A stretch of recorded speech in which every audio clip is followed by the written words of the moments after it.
Listen while you sleep. Quiet your mind. Stoic Wisdom. Listen while you sleep. Feel the difference in the morning. When night falls, the world grows quiet, but the human mind often starts chattering right at that moment. The thoughts you've silenced during the day, unfinished conversations, regrets, fears, and unanswered questions surface one by one. You want to drift off to sleep, but your mind turns into a machine that never stops running. Maybe that's why you're watching this video today. Maybe you're just tired of trying to control everything, of wanting to change the past, of living the future before it happens, and of trying to figure out why life isn't going exactly the way you want it to. But this isn't something you experience alone. People who lived thousands of years ago were also caught in the same struggle. Emperors, slaves, soldiers, philosophers, they all faced life's ruthless side. Some witnessed war, some experienced betrayal, some lost their loved ones, and some got lost within their own minds. And some of these people managed to find a peace that remained unshaken even in the midst of chaos. We call them Stoics. Marcus Aurelius, Epictetus, and Seneca taught us this. What wears a person down is often not life itself.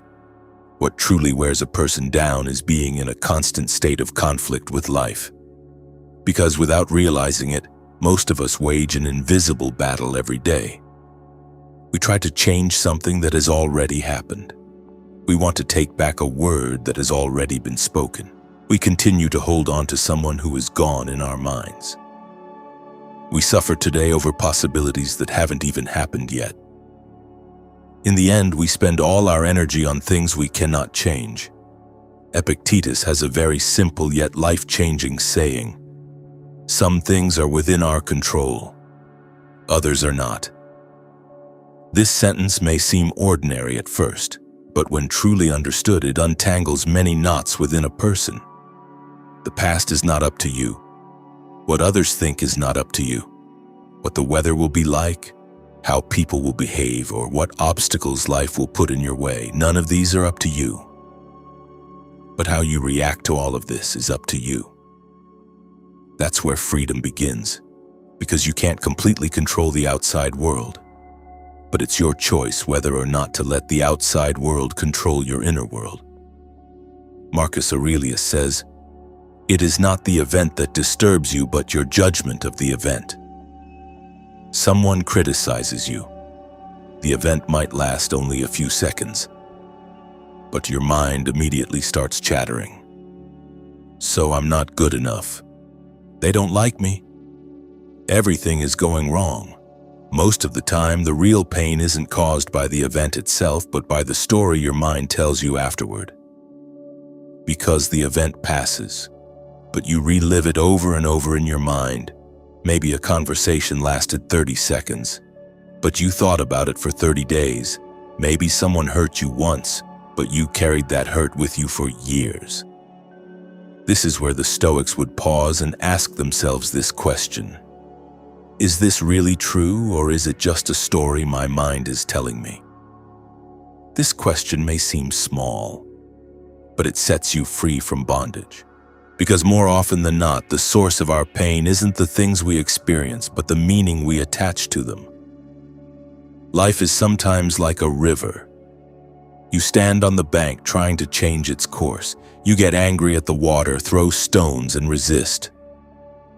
But the river continues to flow along its own path. After a while, you get tired, and for the first time, you stop fighting. At that very moment, the river doesn't change, but you do. That is exactly what acceptance is.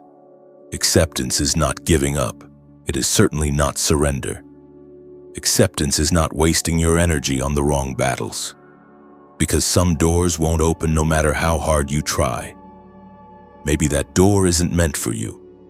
Maybe life is trying to steer you down a different path. Marcus Aurelius has a very powerful saying.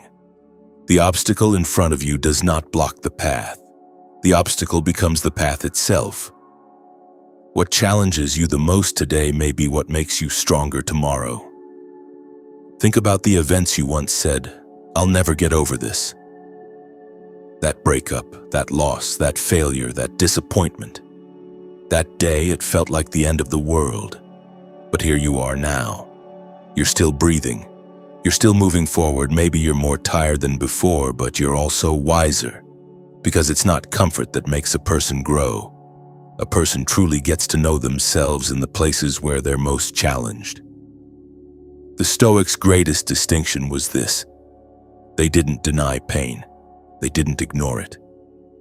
But they also didn't let pain control them. They were afraid, but they didn't surrender to fear. They were sad, but they didn't lose themselves in sadness. They were angry, but they didn't let anger take over their character. That is true strength. It's not about being emotionless. It's about not being a slave to your emotions. You can't always choose what life will bring you, but you can choose who you'll be in that moment. When someone wrongs you, you can react with anger right away. Or you can pause and ask yourself, what kind of person do I want to be?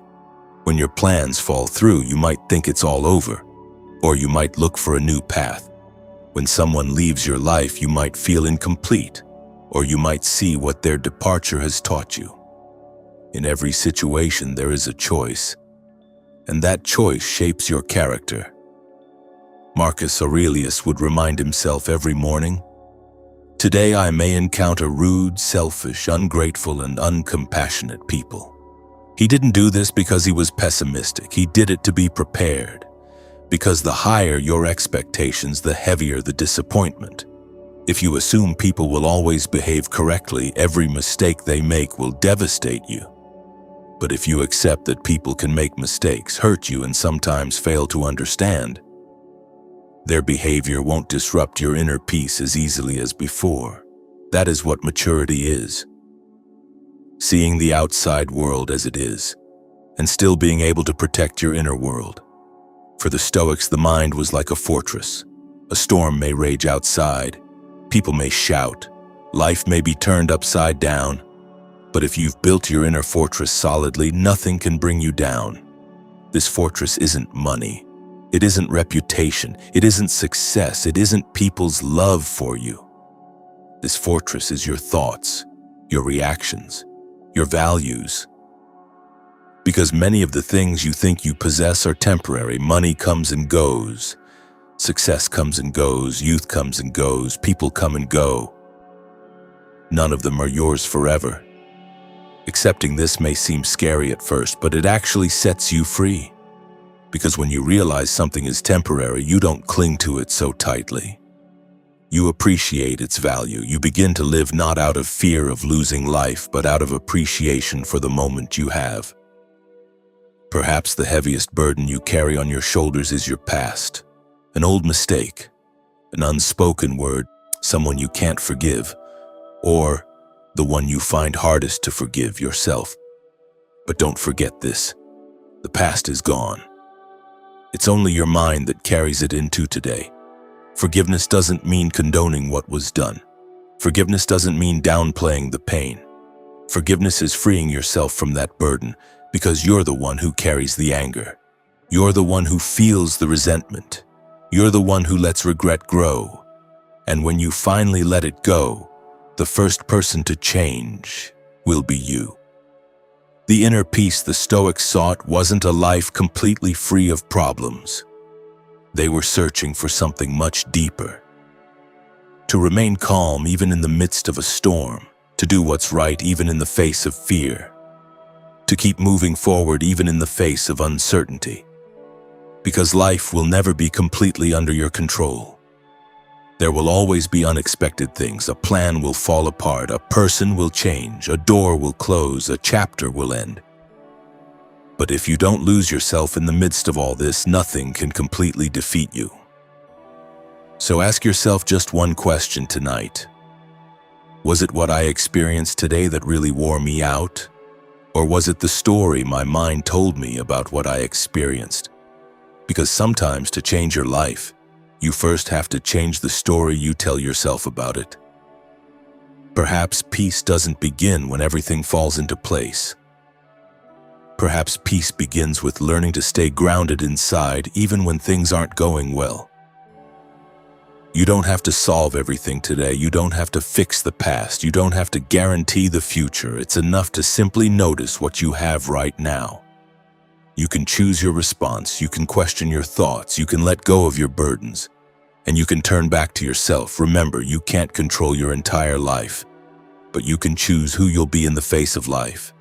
And sometimes a person's true strength lies not in changing everything, but in not losing yourself, even in the face of things that don't change. If you found this video helpful, don't forget to like it and subscribe to the channel.